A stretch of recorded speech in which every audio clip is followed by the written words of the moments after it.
Bismillahirrahmanirrahim. Assalamualaikum warahmatullahi wabarakatuh. Alhamdulillahilladzi bi ni'matihi tatimmu shalihat.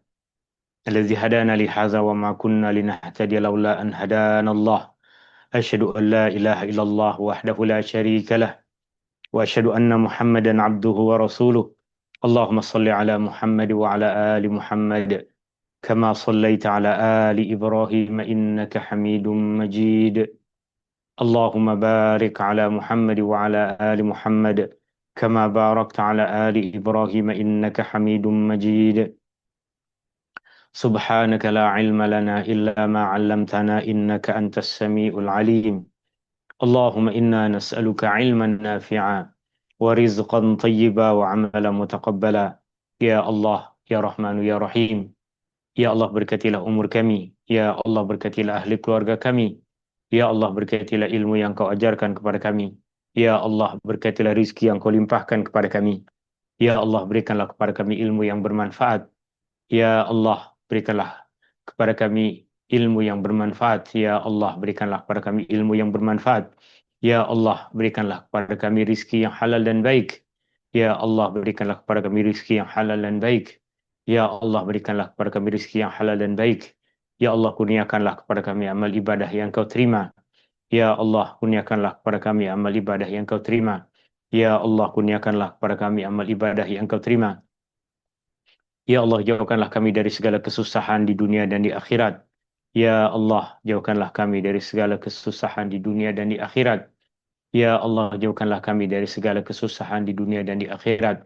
Ya Allah, sembuhkanlah orang-orang yang sakit di antara kami. Ya Allah, sembuhkanlah orang-orang yang sakit di antara ahli keluarga kami.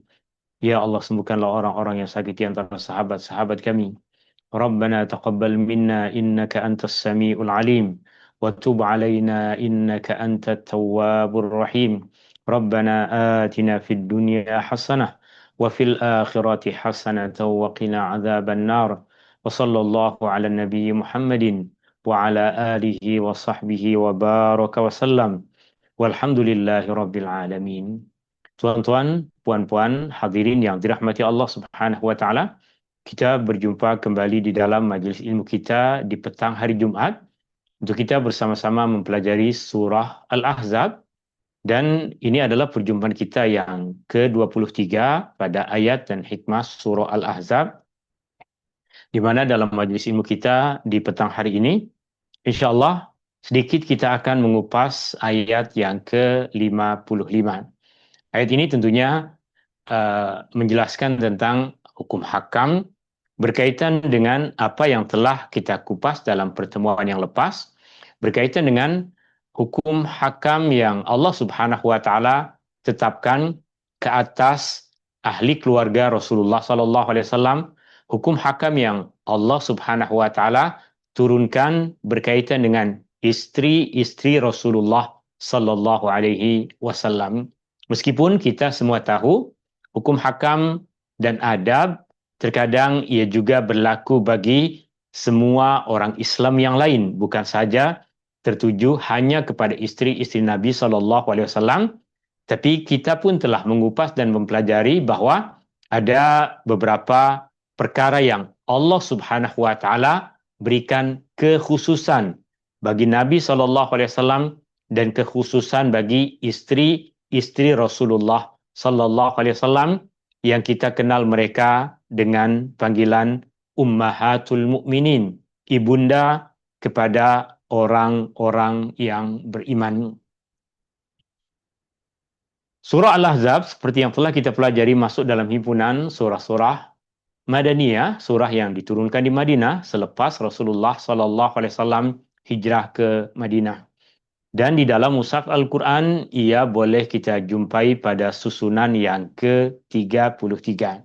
Dalam majlis ilmu ini, seperti biasa, tuan-tuan dan puan-puan, jika tuan-tuan dan puan-puan ada soalan yang mahu ditanyakan, maka tuan-tuan dan puan-puan boleh terus bertanya dengan membuka mikrofon tanpa perlu menunggu akhir pertemuan, atau soalan boleh ditulis di dalam chatroom yang ada di dalam Zoom meeting ini, dan inilah ayat-ayat yang kita akan kupas dalam majelis ilmu kita di petang hari ini.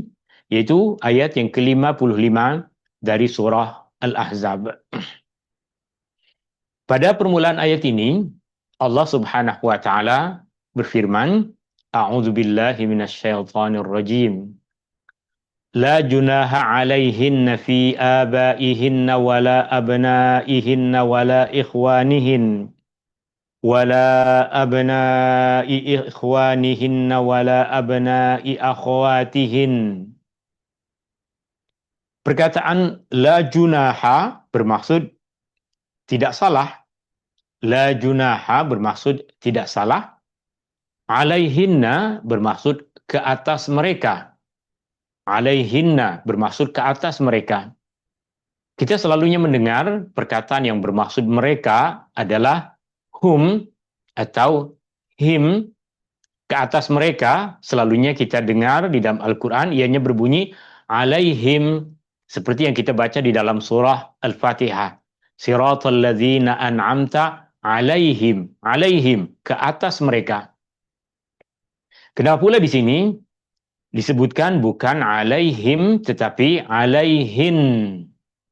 Ini karena perkataan hunna atau di sini dibaca dengan baris bawah menjadi hinna adalah perkataan yang bermaksud mereka, tetapi perkataan ini secara khusus hanya digunakan untuk kaum perempuan. Berbeza dengan perkataan hum.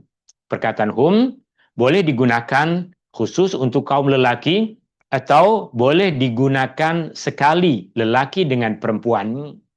Sedangkan hunna atau di sini kita baca dengan hinna, ia adalah perkataan yang bermaksud mereka, tapi secara khusus ianya digunakan untuk kaum perempuan. La junaha alaihinna, tidak salahnya ke atas mereka.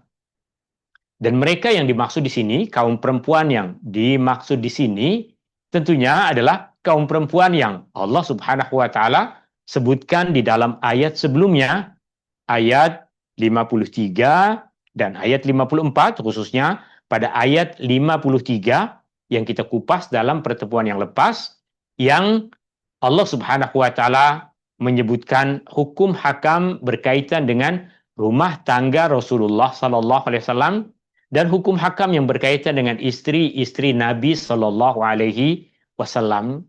Selepas Allah menyebutkan istri-istri Nabi sallallahu alaihi wasallam sebagai ibunda kepada orang-orang yang beriman, dan selepas Allah Subhanahu wa taala menjelaskan bahwa tidak ada sesiapa pun yang diperkenankan untuk berkahwin dengan istri-istri Nabi sallallahu alaihi wasallam selepas Rasulullah sallallahu alaihi wasallam meninggal dunia.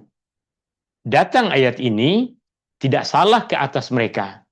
Selepas Allah Subhanahu wa taala turunkan ayat yang memerintahkan mereka untuk menutup diri mereka dari pandangan kaum lelaki, Allah Subhanahu wa taala turunkan ayat ini yang tentu mudah untuk kita fahami bahwa perkataan hinna di dalam ayat ini yang bermaksud mereka tertuju secara khusus kepada istri-istri Nabi Shallallahu Alaihi Wasallam, meskipun nanti kita akan fahami bahwa kebanyakan hukum hakamnya juga berlaku untuk kaum muslimat selain dari istri Nabi Shallallahu Alaihi Wasallam.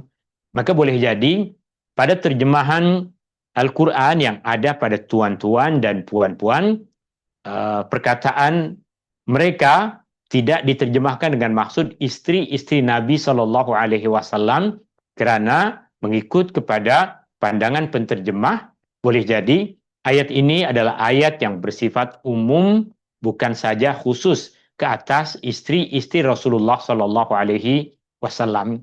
Sedangkan ketika kita membaca ayat ini berurutan, kita baca ayat 53, 54, disambung dengan ayat 55. Ayat-ayat ini tengah berbicara menjelaskan tentang tema yang sama, maka perkataan mereka secara khusus di dalam ayat ini tertuju kepada istri-istri baginda sallallahu alaihi wasallam, perempuan-perempuan mulia, yang Allah Subhanahu wa taala pilih, dan mereka pun memilih Allah, memilih Rasulnya, perempuan-perempuan yang Allah gelar mereka sebagai ibunda kepada orang-orang yang beriman, yang kemuliaan yang besar yang Allah Subhanahu wa taala berikan kepada mereka di dunia dan di akhirat. La junaha alaihin, tidak salah ke atas mereka.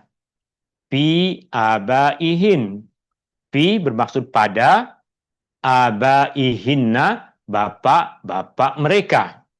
Artinya, ketika di dalam ayat sebelumnya Allah Subhanahu wa taala perintahkan kepada istri-istri Rasulullah sallallahu alaihi wasallam untuk memelihara diri mereka, untuk menghijab diri mereka dari pandangan kaum lelaki, maka Allah Subhanahu wa taala menjelaskan, ia tidak bermaksud semua kaum lelaki engkau mesti menjaga dirimu daripada pandangan mereka. Allah Subhanahu wa taala memberikan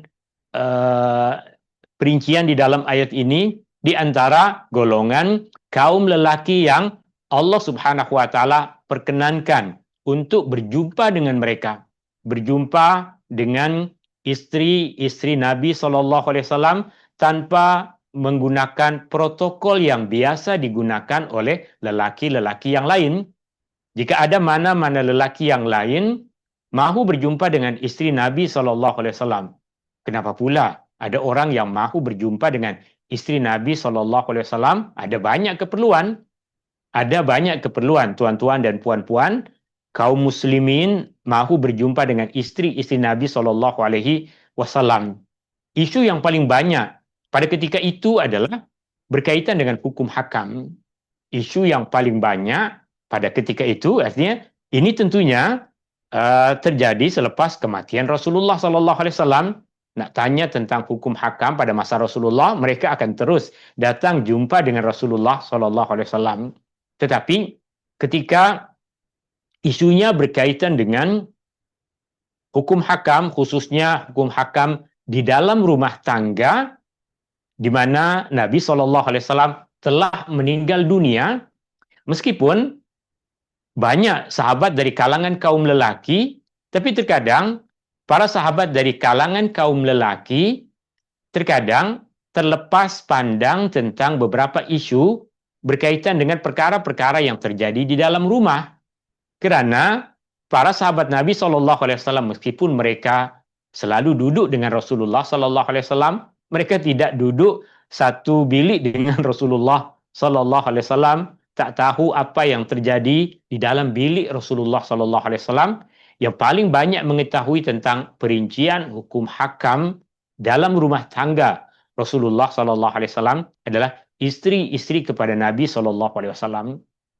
Jika ada kaum lelaki yang bukan dari kalangan kaum kerabat mereka datang mahu bertanya tentang hukum hakam, maka akan ada protokolnya. Mereka tidak boleh berjumpa face to face. Mereka kena tunggu di luar rumah, berbicara dari sebalik hijab, dari sebalik tabir. Hanya suara yang mereka boleh perdengarkan kepada istri-istri Nabi SAW, Ummahatul Mukminin, dan istri-istri Nabi SAW hanya boleh menjawab dengan suara tanpa memperlihatkan kepada lelaki-lelaki tersebut wajah-wajah mereka. Tetapi Allah Subhanahu wa taala jelaskan bahawa kaum lelaki dari kalangan ayah-ayah kepada istri-istri Nabi SAW diperkenankan, dibolehkan untuk berjumpa dengan mereka. Dan kita pun tahu bahawa ada beberapa istri Nabi SAW yang ayahnya adalah sahabat Nabi SAW. Aisyah radhiyallahu anha adalah anak kepada Abu Bakrin As-Siddiq radhiyallahu an. Maka Abu Bakar As-Siddiq radhiyallahu an selalu berjumpa dengan Aisyah, sama ada masa Nabi SAW masih hidup ataupun selepas kematian Rasulullah SAW. Apabila Aisyah berjumpa dengan Abu Bakar, maka protokol yang tadi kita sebut, itu tidak berlaku kepadanya. Kenapa? Sebab Allah Subhanahu wa taala sebutkan la junaha alaihinna fi abaihin. Tidak ada salahnya kepada mereka untuk berjumpa, bertemu dengan bapak-bapak kandung mereka sendiri. Demikian juga istri Nabi SAW, Hafsah, adalah anak kepada sahabat Nabi SAW, Umar bin Khattab radhiyallahu anhu. Umar selalu berjumpa dengan Hafsah. Hafsah selalu berjumpa dengan Umar, sama ada pada masa kehidupan Nabi SAW ataupun selepas kematian Rasulullah SAW. Kemudian wala abnaihin, juga tidak salah apabila istri-istri Nabi SAW berjumpa dengan anak-anak kandung mereka sendiri. Apa maksudnya? Anak-anak kandung mereka sendiri. Maksudnya adalah anak-anak kandung mereka dari suami-suami mereka sebelum berkahwin dengan Rasulullah Sallallahu Alaihi Wasallam. Kerana kita semua mengetahui dari istri-istri Nabi Sallallahu Alaihi Wasallam hanya Aisyah seorang sahaja yang berkahwin dengan Nabi Sallallahu Alaihi Wasallam ketika Aisyah dalam keadaan tak pernah berkahwin sebelumnya dengan lelaki manapun. Aisyah pada ketika itu memang dah bertunang. Mungkin sebahagian dari tuan-tuan dan puan-puan belum pernah mendengar maklumat ini, tapi Aisyah radhiyallahu anha, istri Nabi SAW, sebelum berkahwin dengan Rasulullah SAW, dia dah bertunang. Artinya Abu Bakar As-Siddiq radhiyallahu an telah menerima pinangan dari seorang lelaki. Artinya Aisyah radhiyallahu anha pada ketika itu dalam masyarakat Arab adalah seorang perempuan yang dah dewasa, yang dah layak untuk berkahwin. Yang diantara buktinya adalah dia memang dah berstatus bertunang dengan seorang lelaki. Maka ketika Rasulullah SAW diminta oleh seorang sahabat untuk meminang anak kepada Abu Bakar, yaitu Aisyah radhiyallahu anha, Abu Bakar As-Siddiq radhiyallahu anha tidak berani menerima pinangan Rasulullah SAW, lamaran Rasulullah SAW, kerana status Aisyah pada ketika itu masih berada dalam pinangan seorang orang lain.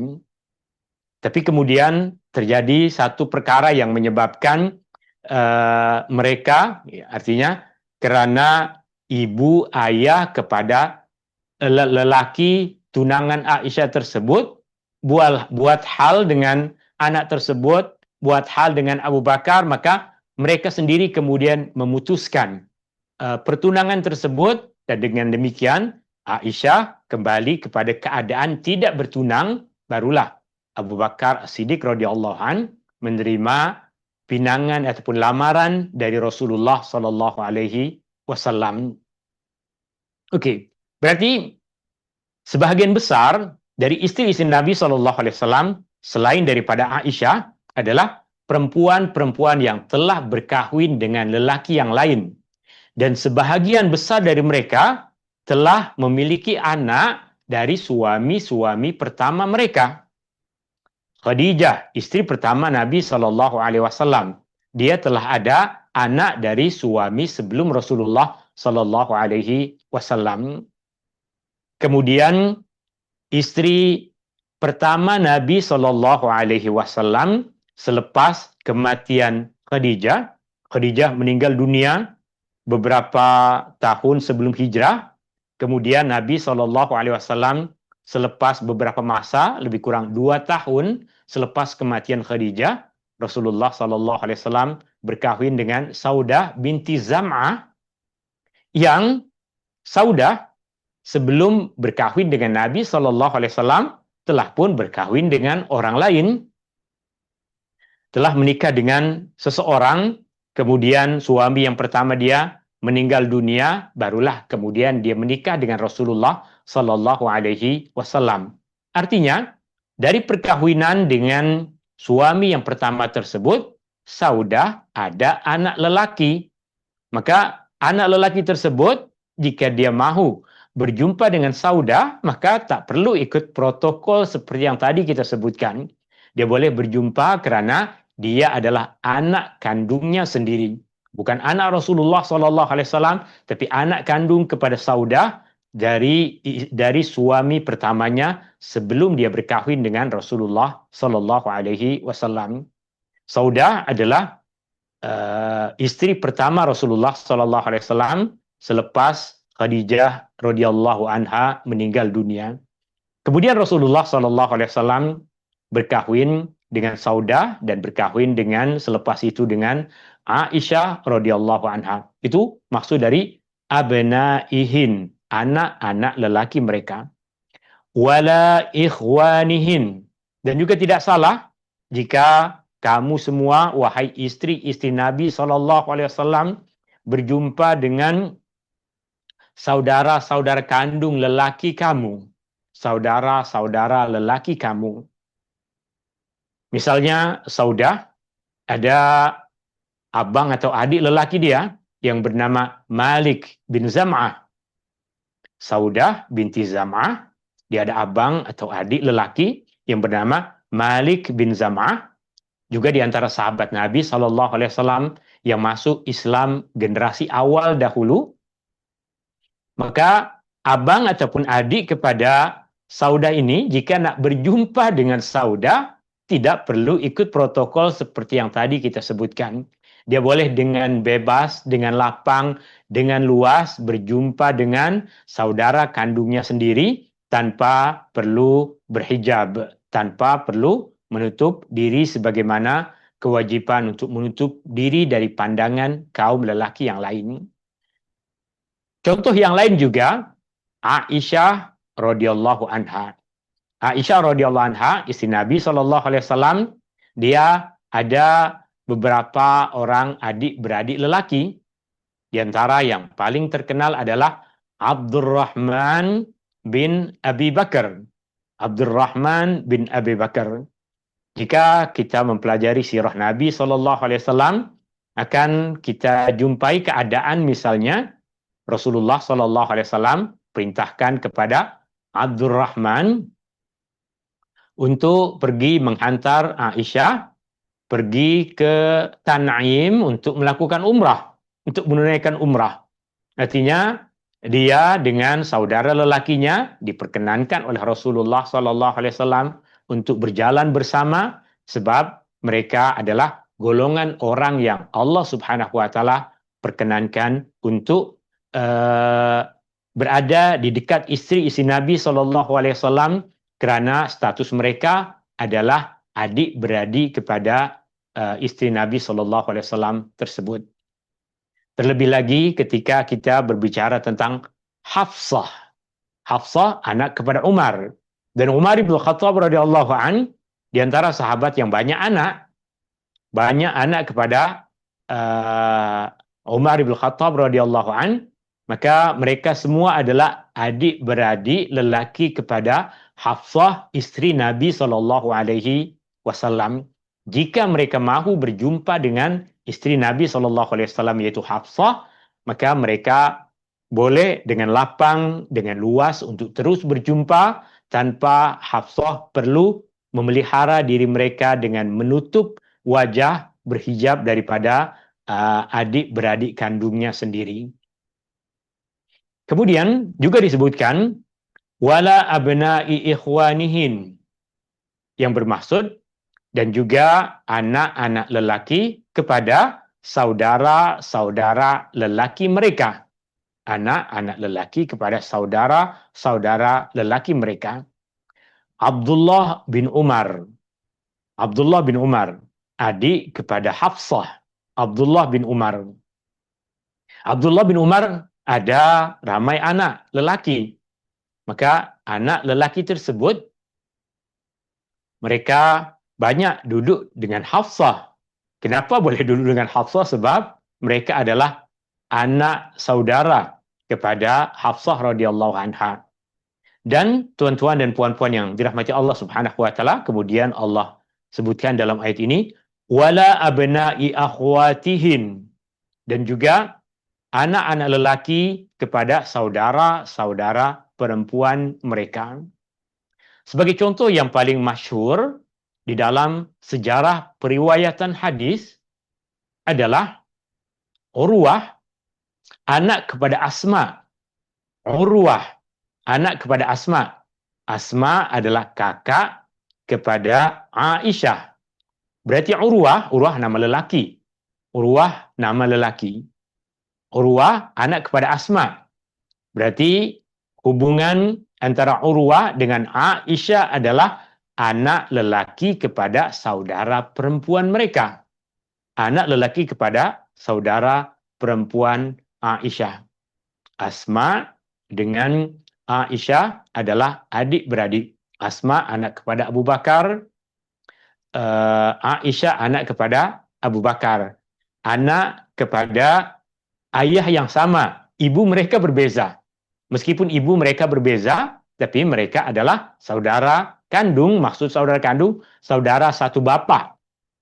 Maka anak kepada Asma, anak buah kepada Aisyah. Di antara yang paling masyhur meriwayatkan hadis dari Aisyah adalah Urwah.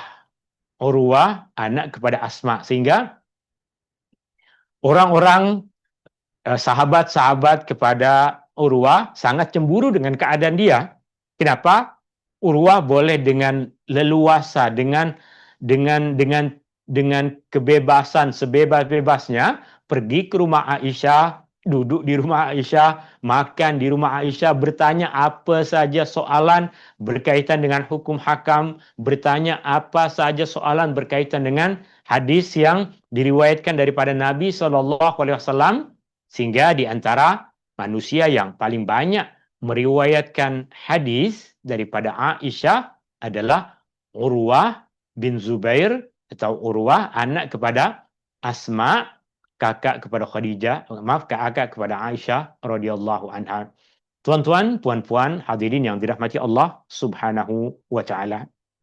Al-Imam Ibnu Katsir berkaitan dengan permulaan ayat ini, beliau mengatakan apabila Allah memerintahkan istri-istri Nabi SAW untuk berhijab, maksud berhijab di sini hijab yang wajib ke atas istri Nabi SAW, yaitu menutup diri mereka dari pandangan mana-mana lelaki. Tak boleh ada lelaki yang melihat wajah mereka. Berbeza dengan hijab yang Allah wajibkan ke atas kaum perempuan selain dari istri-istri Nabi SAW, sebagaimana yang telah kita kupas dalam pertemuan yang lepas. Untuk berhijab daripada lelaki asing yang bukan mahram, Allah menjelaskan bahwa para kerabat yang disebut tadi misalnya tidak wajib tutup aurat daripada mereka. Dan ketika hukum hakamnya kita gunakan lebih luas lagi, tentunya hakikatnya berbeza. Sebab konsep hijab untuk istri Nabi berbeza dengan konsep hijab pada perempuan muslimah biasa. Untuk perempuan muslimah biasa, wajah boleh diperlihatkan.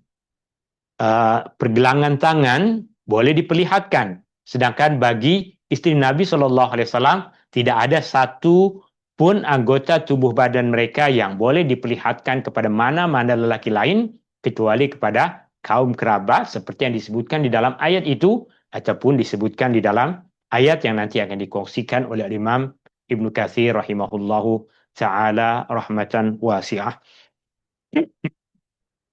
Dan ketika kita mengatakan kepada kaum kerabat yang disebut, seorang perempuan boleh atau tidak wajib menutup aurat mereka, bukan bermaksud boleh berjumpa dengan kaum kerabat dalam keadaan tidak berpakaian.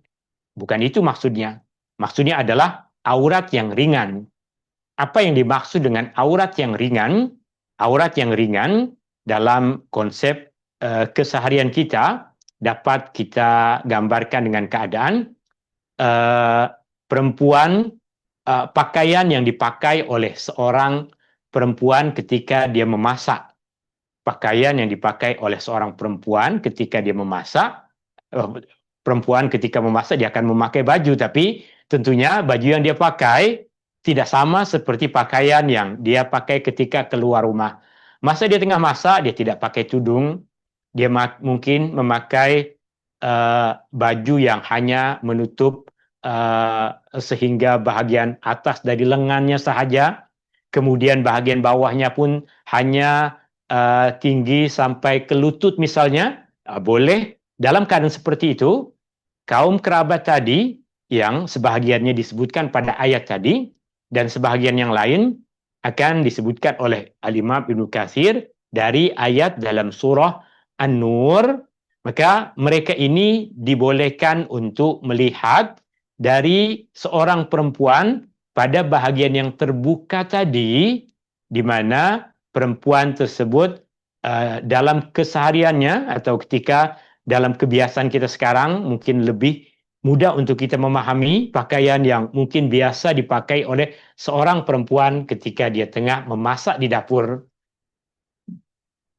Dalam keadaan seperti itu, lelaki-lelaki yang tadi disebutkan dalam ayat tadi ataupun Allah lebih perincikan di dalam surah An-Nur, itu dalam firman Allah Subhanahu wa taala, wala yubdina zinatahunna, dan janganlah mereka memperlihatkan perhiasan tubuh mereka melainkan kepada suami mereka. Suami dah ketepikan, memang tak ada aurat langsung untuk suami. Kemudian bapa mereka, artinya mula dari bapa mereka boleh melihat kepada bahagian yang tadi kita sebutkan, bahagian yang terbuka dari seorang wanita ketika dia tengah memasak di dapur. Atau bapa mertua mereka, atau anak-anak mereka, atau anak-anak tiri mereka. Maksud anak-anak tiri mereka adalah anak-anak kandung kepada suami mereka, atau saudara-saudara mereka, saudara-saudara kandung mereka, atau anak bagi saudara-saudara mereka yang lelaki, atau anak bagi saudara-saudara mereka yang perempuan, atau perempuan-perempuan Islam, hamba-hamba mereka, dan orang gaji dari orang-orang lelaki yang telah tua dan tidak berkeinginan kepada perempuan. Artinya, orang yang sudah tua, orang yang sudah warga emas, yang syaratnya sudah tidak ada lagi nafsu kepada perempuan, atau kanak-kanak yang belum mengerti tentang aurat perempuan, dibolehkan untuk seorang perempuan berada di dekat mereka dalam keadaan tidak sempurna menutup aurat, atau dalam keadaan mereka berpakaian seperti pakaian yang layaknya mereka pakai ketika mereka tengah masak di dapur. Kembali kepada ayat yang tengah kita kupas, wala nisaihinna, dan juga kaum-kaum perempuan dari kalangan mereka. Mereka istri-istri Nabi SAW semua adalah perempuan-perempuan Islam. Maka kebanyakan ulama mentafsirkan maksud dari nisaihinna adalah perempuan-perempuan Islam. Imam Ibnu Katsir menyebutkan ini bermaksud perempuan muslimah berjumpa dengan perempuan muslimah, berjumpa dengan istri-istri Nabi SAW, mereka tidak perlu berhijab. Wala ma malakat aimanuhun, serta hamba-hamba yang dimiliki oleh mereka. Berkaitan dengan ini, ada dua perbezaan pandangan yang di antara para ulama. Ada yang berpandangan maksud hamba-hamba di sini adalah sama ada hamba lelaki ataupun perempuan. Tapi Sa'id Ibn al-Musayyib berpandangan ia hanya merujuk kepada hamba-hamba perempuan sahaja. Pada bagian akhir ayat yang kita kupas ini, Allah Subhanahu wa taala berfirman, "Wattaqinallah", dan bertakwalah kamu semua kepada Allah. Ini tentunya secara khusus ayatnya tertuju kepada istri-istri Rasulullah sallallahu alaihi wasallam, tapi tentunya perintah untuk bertakwa bukan saja perintah ke atas istri-istri Nabi sallallahu alaihi wasallam, justru ia adalah perintah yang luas kepada semua orang-orang yang beriman, kepada semua kaum perempuan. Wattaqinallah, dan bertakwalah kepada Allah.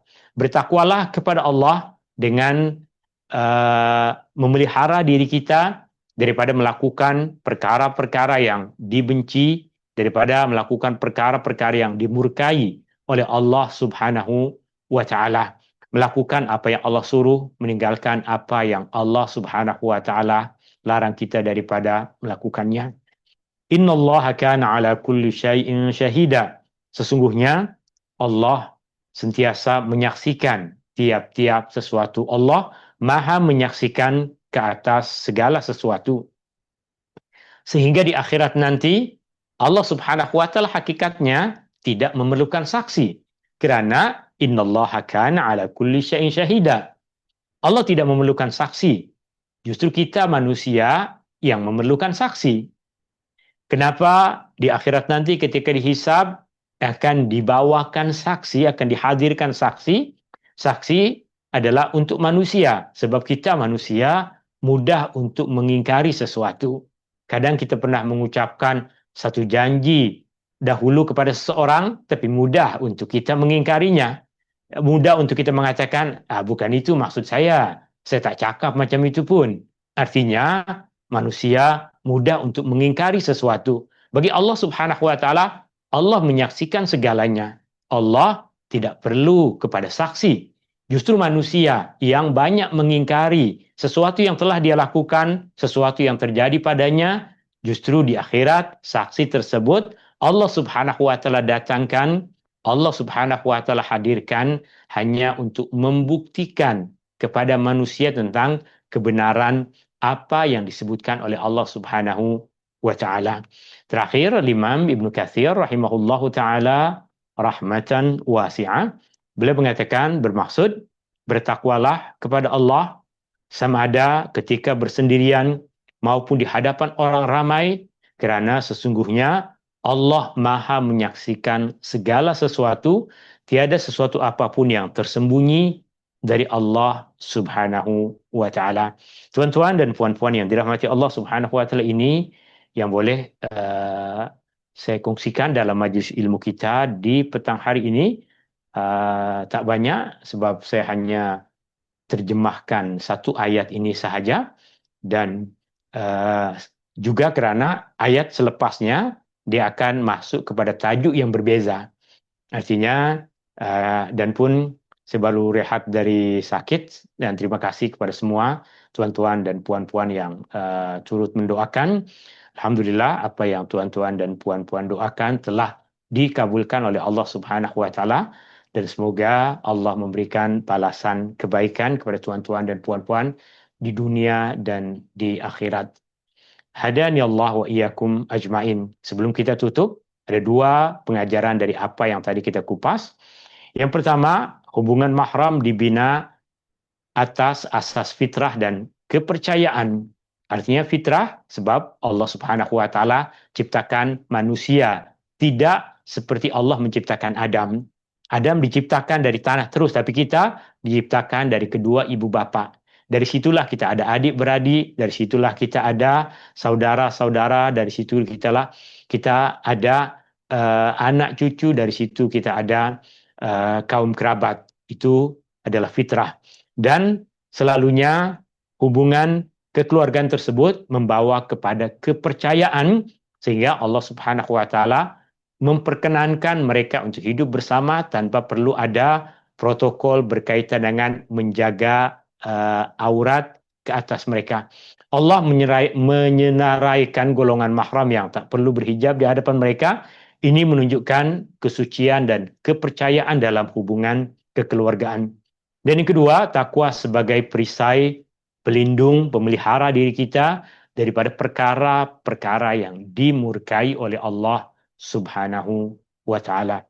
Hadani Allah wa iyyakum ajma'in. Subhanakallahumma wa bihamdika asyhadu an la ilaha illa ant astaghfiruka wa atubu ilaik.